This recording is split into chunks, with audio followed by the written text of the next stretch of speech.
Mata Atlântica, um dos ecossistemas, uns biomas de maior biodiversidade desse planeta. E quando a gente fala de biodiversidade, a gente está falando de variedade de espécies, de seres vivos e também de quantidade. E esses seres vivos, eles vão ser organizados. A gente está estudando aqui nesse curso sobre a organização dos seres vivos.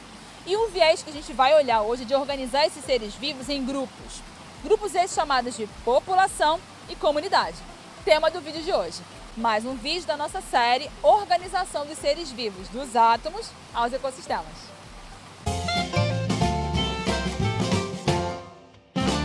Olá, eu sou a professora Rafaela Lima, professora de Ciências e Biologia, e você está aqui no meu canal, que é o canal Mais Ciências. Seu canal de aulas, de dicas, de curiosidades de ciências aqui no YouTube. E você está no meio de uma grande playlist, de um grande curso. Já passou aí pelos outros vídeos? Já que a gente está falando de vários níveis, na aula passada você entendeu o conceito de espécie e agora a gente ampliou um pouco mais. Vamos falar de dois importantes conceitos ecológicos, população e comunidade. Do que a gente está falando? Quando a gente fala de população, eu estou falando de um grupo de seres vivos da mesma espécie vivendo numa área dentro de um mesmo tempo. Isso é uma população, que pode ser uma população pequena, como uma famíliazinha de macacos, e pode ser uma população imensa, com milhares e milhares, como no caso aí dessas aves que vocês estão vendo, milhares de componentes. E essa população, ela tem uma dinâmica. E quando eu falo de comunidade, eu estou falando de diferentes populações interagindo no mesmo ambiente. Falei para você, eu estou na Mata Atlântica. Aqui eu tenho uma série de espécies vegetais no meu redor, eu tenho diferentes populações. E essas populações, elas estão também interagindo entre elas, formando então as comunidades. Mas uma população, a gente fala que ela tem uma dinâmica, tem uma série de fatores, porque uma população ela pode ser uma população imensa e uma população pequena. E a população muito grande, ela tende a ser muito estável, ela tende a se manter mais, ter maior variabilidade genética, porque eu tenho muita possibilidade de cruzamento entre esses indivíduos. E uma população menor, ela é menos estável, justamente porque há o desafio de achar o alimento, achar, por exemplo, um outro par para se reproduzir. Então a gente vai ter essa diferença aí entre populações muito grandes e populações pequenas. E o que eu estou trazendo para vocês é justamente uma área da ecologia chamada de dinâmica de população, que estuda a variação da população ao longo do tempo.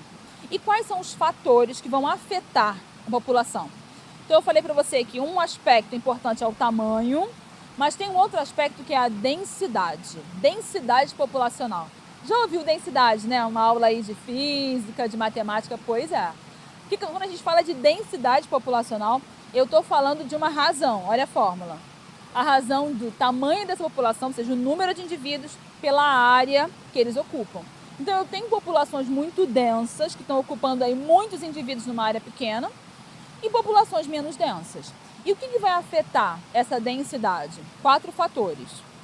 Imigração, ou seja, a chegada de novos indivíduos nessa região, e migração, a saída de indivíduos.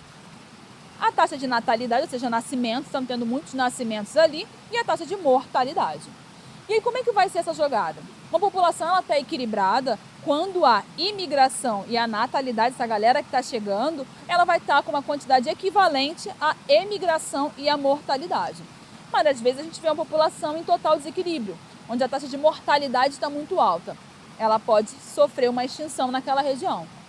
Ou, às vezes, está ao contrário, uma taxa de natalidade de emigração, chegando muitos seres, nascendo muitos seres, mas isso vai rolar para sempre, vai crescendo para sempre? Não. O próprio meio, ele vai limitar o crescimento dessa população. É um processo natural de limitação.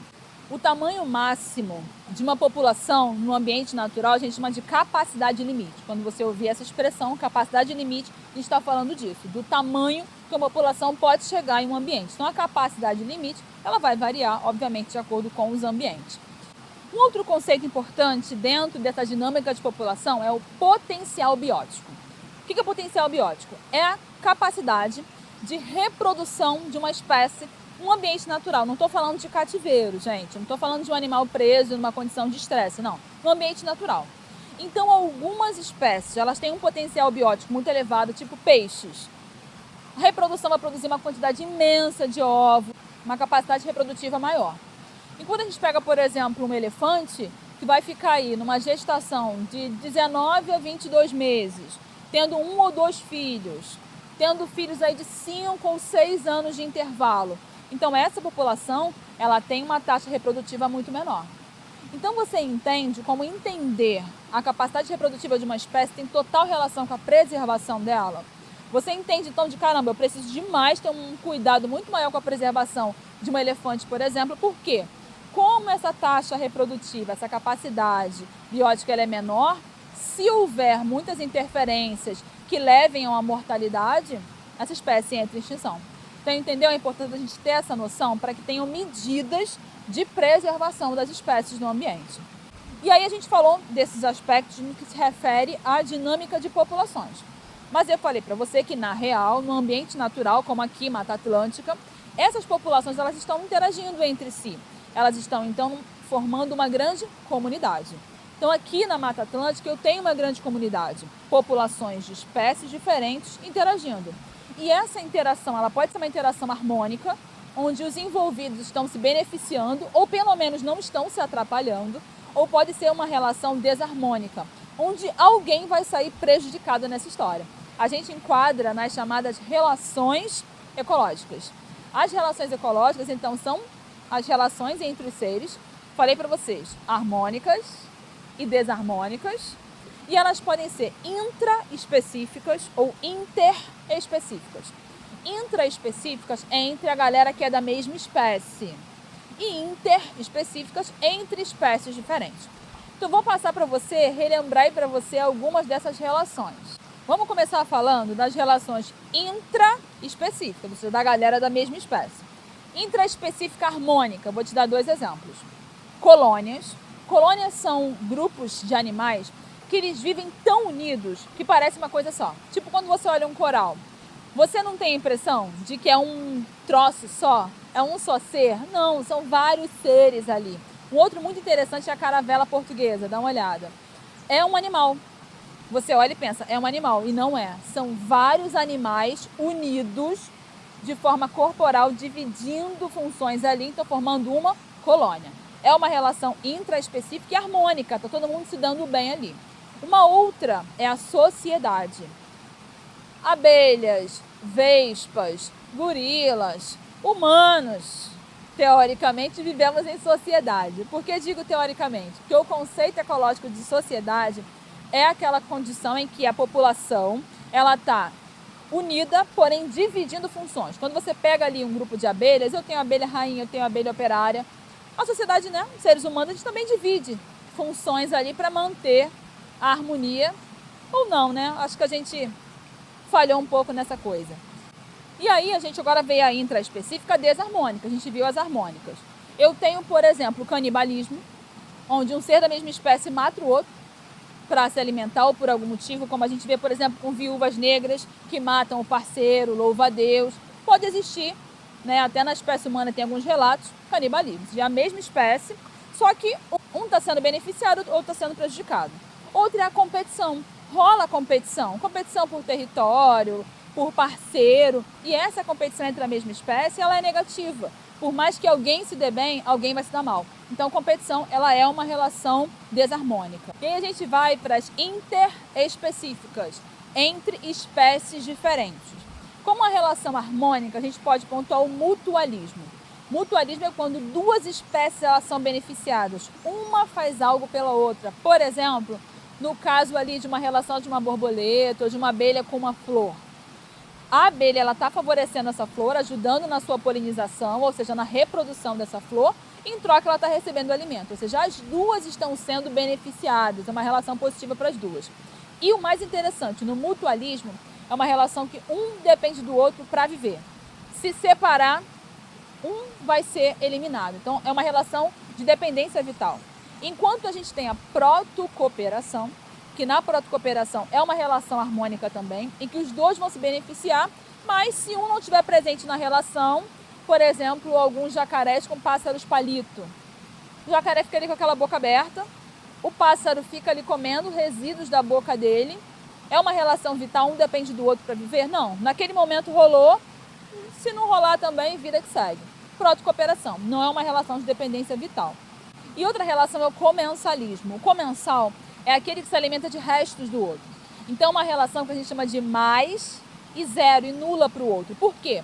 Se eu tenho, por exemplo, ali um tubarão se deslocando no mar e pequenos peixinhos que vão sempre acompanhando ele. Aquele tubarão ele se alimenta e o resto do que ele come, aquele peixinho se aproveita. Então, para esse peixe foi positivo. E para o tubarão?